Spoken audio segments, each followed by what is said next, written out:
Good afternoon and welcome to another tarot reading. We are now on the 3rd of August, so we will be starting a new series.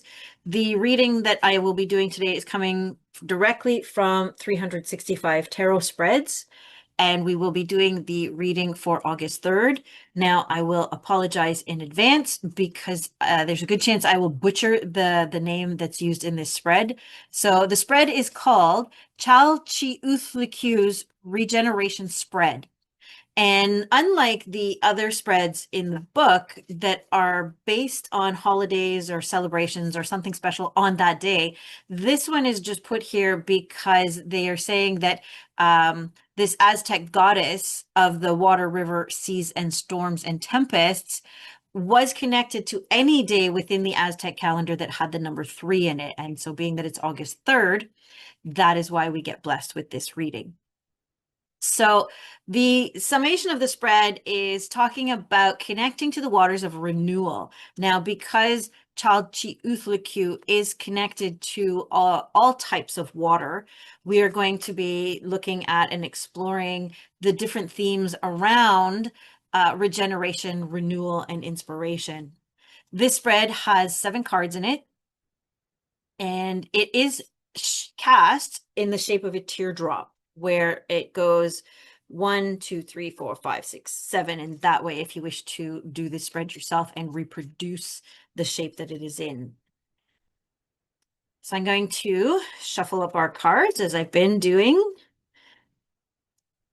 And what we're going to be looking for is how can we connect to these regenerative, restorative waters? I'm going to add in here a little thing for myself because I always connect water also to creativity. And so we're looking at how to connect to restorative, regenerative, creative flows and waters. So nice shading of the cards.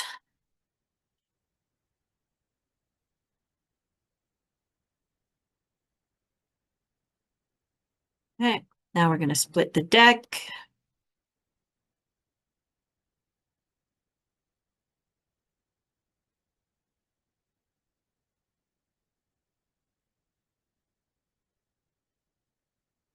All right. 1, 2, 3, 4, 5, 6, 7.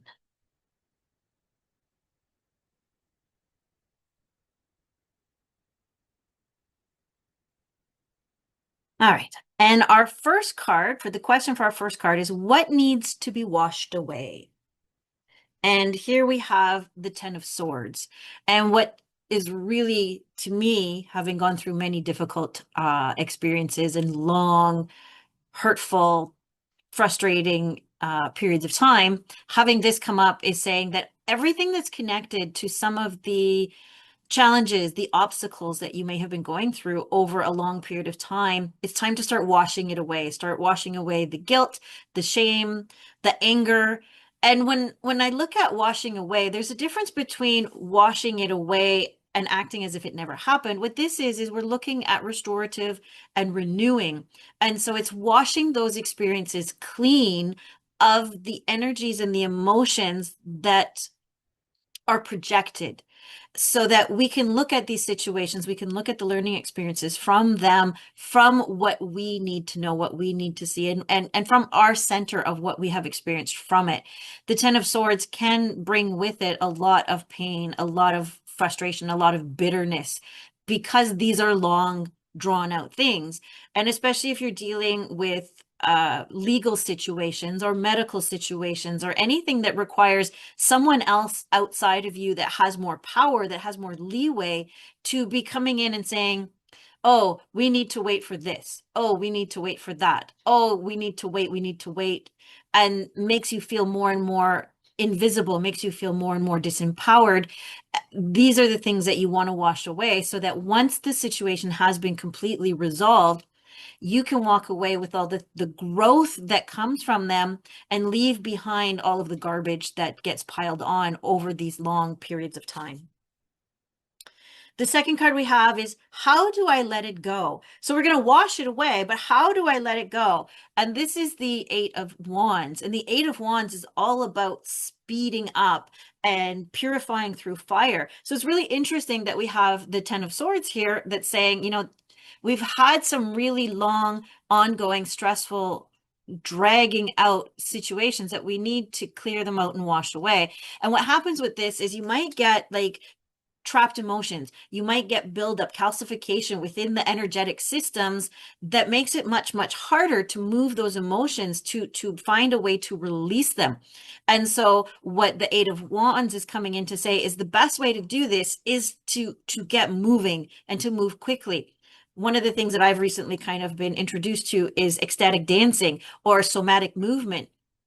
And these are things that you want to also be able to do by following your intuition and your instinct, right? So wands are very much connected to those inspirations and the ability to follow where the energy goes. And you want to do things that have a lot of passion in it, because the more energy that you can build up behind the blockages, the faster and easier it will be to basically pop the cork out of the bottle and allow the energy to really start to move forward. And when you're dealing with long pent up, built up, trapped emotions, and some of these might be, especially if you're dealing with really, really long drawn out situations that might have been going on for years and years and years, it's going to take a really, really big burst of pressure to bust through some of those blockages. And the Eight of Wands is one of those things that's got the capacity to do that. And what it is you have to find what it is that feels good for you. So if you like to run, while you're going through this process and focusing on, while I'm running, I'm clearing my system, I'm clearing my energy, having that intention is the other piece. Whatever you're doing to clear the energy, you have to have the intention behind it. But if you're like me and really dislike running, then it doesn't matter how much you run. You're just going to add to that, because running is not something that makes me feel good. Running is not something that makes me feel free. But if I am looking at something like, okay, well, I'm going to do some really quick and energizing yoga poses, that's going to help. Even things, and it doesn't have to be exercise based. It could be something like, if you're somebody that really, really loves roller coasters, having that fast, that moving, that speed, then that's what you want to do. If you are lucky enough to be by water, going through on a boat, and even better yet, going like water skiing or being dragged behind a water where you have the water spraying on you. Anything that has your body moving at a fast speed that can help to really clear away the energetic field is going to help you release those blocks and be able to let these issues go a lot faster, because they're going to move faster than your brain can catch on to them to try to hold on to. The next card we have is, why do I grasp and cling tightly to it? Here we have Justice. And this one's interesting because I just had Justice earlier today that I was talking about. And one of the reasons why I would think that Justice is here is because, to me, there's a bit of a misunderstanding sometimes around justice. When we think of justice, we think of the legal system, and there's always a punitive aspect to it. But to me, I started to look at justice as the core of a feedback loop that we have. And so whatever we're doing, we're getting the feedback of this is good, or we're getting the feedback that this is bad. And instead of looking at a lot of the good things that are happening, we hold on to the bad. And so, of course, if we're stuck in a situation that's going on forever and ever and ever, we have a really hard time letting it go, because we're in this feedback loop that it's never going to end. And so if we're thinking it's never going to end, we're going to be looking at all of the things that are showing it is never going to end. It's ongoing. It's ongoing. The other thing with Justice is being a major arcana card is that this is a lesson that we need to learn. We need to learn when to let things go. We need to learn that it's okay to let things go. How many times do we open up a drawer and it's just full of things that we might not even know what they're for, but we're holding on because maybe someday we will figure it out. And then if we throw it out, we'll be all upset because we threw it out. And we need to do the same thing with energetics. Now, unfortunately, one of the things with energy and letting go of these things is we can get as addicted to feelings as we can to substances. And the reason for that is every emotion that our body produces some type of chemical. and the body gets used to these chemicals. So if you're a very calm, very mellow person, your body's used to that. So when you go into stress and anxiety, you might have a harder time with it because the body doesn't know what to do with it, and it will work to get back to calm. Same is true for if you're a very angry person or if you're a very emotional person, the body gets used to that and finds that as its baseline. So justice is saying you need to get back to what your baseline is. And when you're at baseline, then you'll be able to understand what you can let go of. But if you're working, especially trying to heal and let go of these long drawn out situations, you're not at baseline. You're way down in more of that lower end of your wave. And so it's important to be able to find ways to get back up to baseline so that when you're at baseline, you can go, you know what? I can let this go. It's over. It's done. The fourth card is what fills its place. So this is another reason why sometimes it's hard to let things go, is because we feel uncomfortable with the void. If I let something go, there's nothing there to replace it, so I need to come back in. Now, when I was teaching and we used to have to do behavior modifications for students, one of the things that was very, very important was they said, like, when you try to extinguish a behavior, you need to have another behavior to take its place. Otherwise, the extinguished behavior will just keep coming back because there's nothing there. And so it's very similar to if you think of people that try to stop smoking. It's funny because a lot of people say that people that try to stop smoking will start eating because there's nothing that they have that they can put in their mouth to replace that oral fixation that the cigarette does.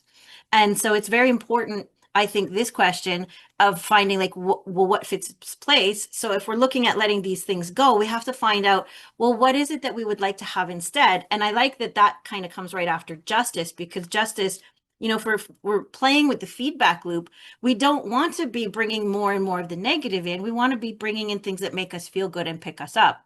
And so what we have here is we have the star card.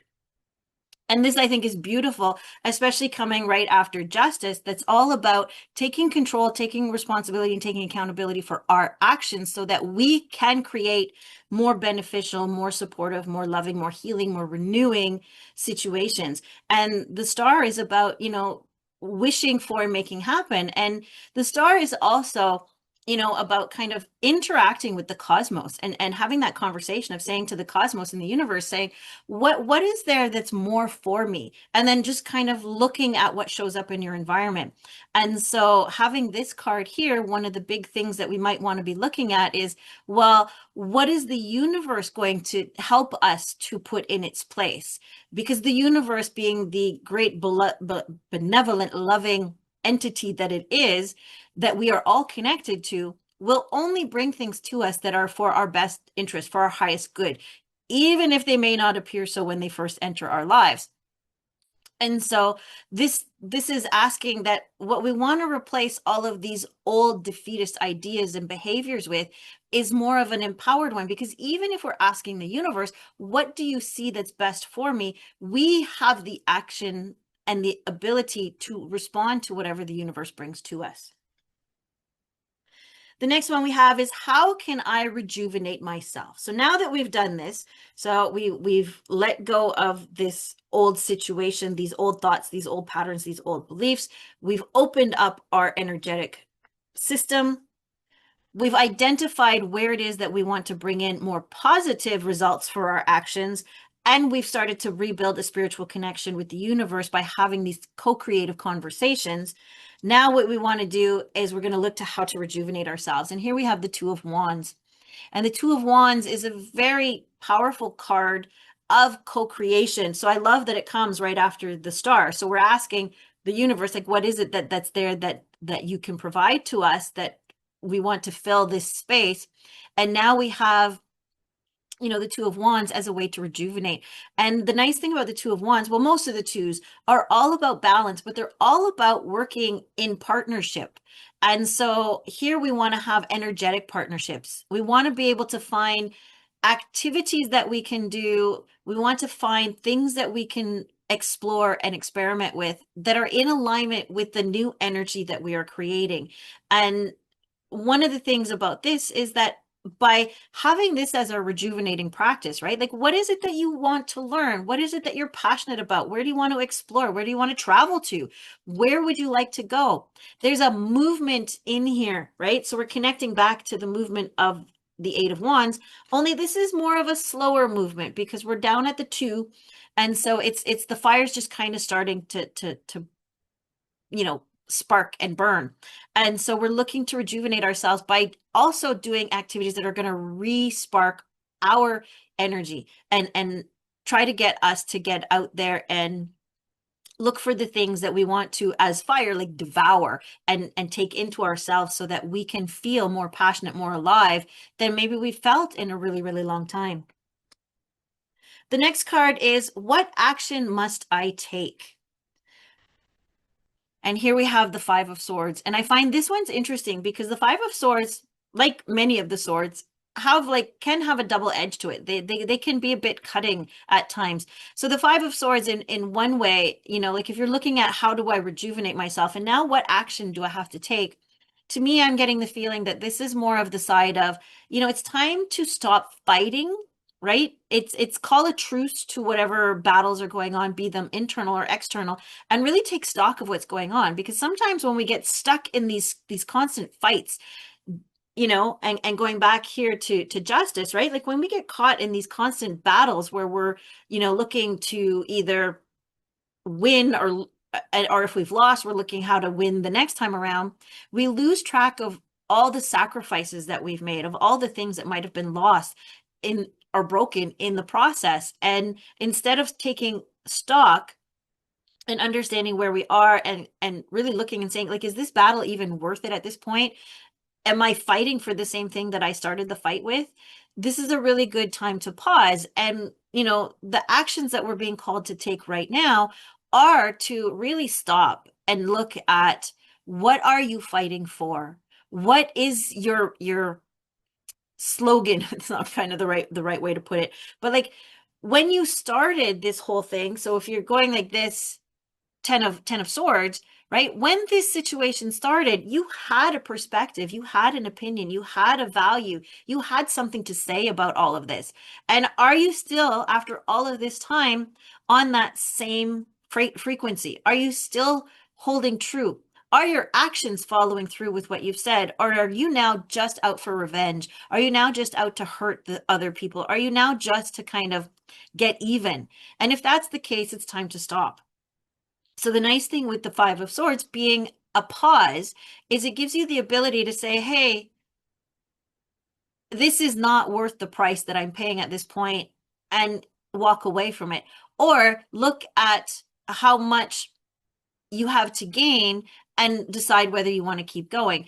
But because we're looking for like rejuvenation and clearing, what I think this is also kind of pointing to is it's time to really look at where in this whole situation and all this whole scenario, are you kind of bullshitting yourself? And where are you kind of telling yourself stories that aren't true? Like, are you using the decisions and the consequences that are coming from justice in order to, be more spiteful, be more vengeful than you are as a person? And so it's time to really let that anger go, to let that hatred go, to let that resentment go. And a lot of it you might find will actually be washed away when you clear those channels so that you can actually start to think clearly. Because when you stay in a really long, drawn out situation like we had at the very beginning, we don't think the same way, right? Like when you're in crisis, when you're in conflict, you stop thinking as your personal core valued self and you just react. And now it's time to really kind of cut yourself out of that scenario so that you can really walk forward on the values that you have at your core. And the final question we have is, what is the end result?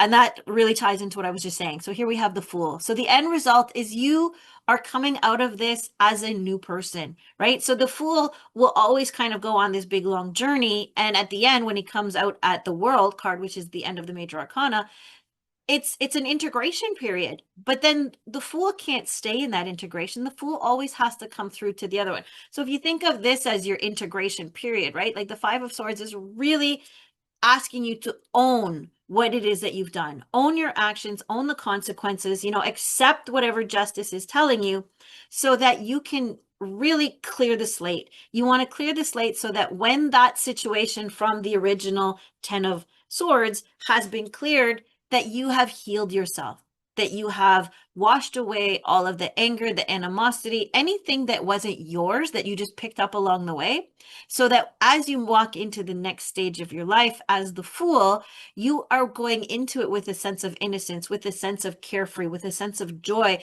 with all of the sense of excitement that the Fool can bring. So to kind of sum up everything, this is an interesting one because out of this, we had 7 cards and we had 2 swords and we had the 10 of swords and the 5 of swords. So we kind of went backwards in this, but I think we went backwards to go forwards in the sense that the 10 is saying we've hit the end of this situation. We're clearing up whatever is left, and whatever is left is what's keeping us from being whole. And one of the things that we have to clear up is our actions and our consequences. We have to really be able to take accountability for what we've done. We had 2 wands, and again we went backwards. So we had the 8 of wands and we went back to the 2 of wands. And again, I think this is a really good indication that, you know, we're not going backwards, but we've hit the end of a cycle, and this is part of the next cycle, right? So we had the 8 where we cleared ourselves, we cleared the energy, we cleared everything away. And now when we get to the 2, this is afterwards, right? Because you don't want to go back to a 2 that you had where you still have all that garbage piled up. This is a new, more refreshing 2. So the fires of the passions that we're bringing back into our lives, they're new, they're fresh, they're going to be more healthy and more controllable. They're not going to be out of control, just kind of going off looking for whatever they can devour. And then we have 3 major cards. And again, you know, we've got 2 cards up in the higher end. Now, Justice was the first one, which was 11. And then we jumped up to the Star, and now we're back at 0. So it's really interesting that the moment we hit this card, which was 4. So this was what fills its place with the Star card, right? So the moment we hit the Star card, all the numbers are back into the lower end. So the Star is going to be the turning point. Once we hit the Star card, once we start to have that creative co-creative communication with our spiritual side, with our intuition, with the universe, that's when things are going to really start to turn around, and we're going to be able to really start to let everything go, in the sense of we've let all of the not ours, we'll say, we've let all the not our stuff go. And now we've started to really kind of understand and play with that feedback loop that we can get with Justice, to be able to say, well, what is it that I want to create? What is it that I want to be? And how do I reclaim all of that? And if you follow all of this and end up at the Fool, then you're off and ready for a great brand new adventure. So I hope that you enjoyed this reading, and I look forward to seeing you next week when we will take the spread from the book and break it down by question, by intent, and that from that, you'll get a better understanding of how you could use this spread in order to create something for you to get more clarification on how you can heal, how you can renew yourself. So I hope to see you next time. Take care.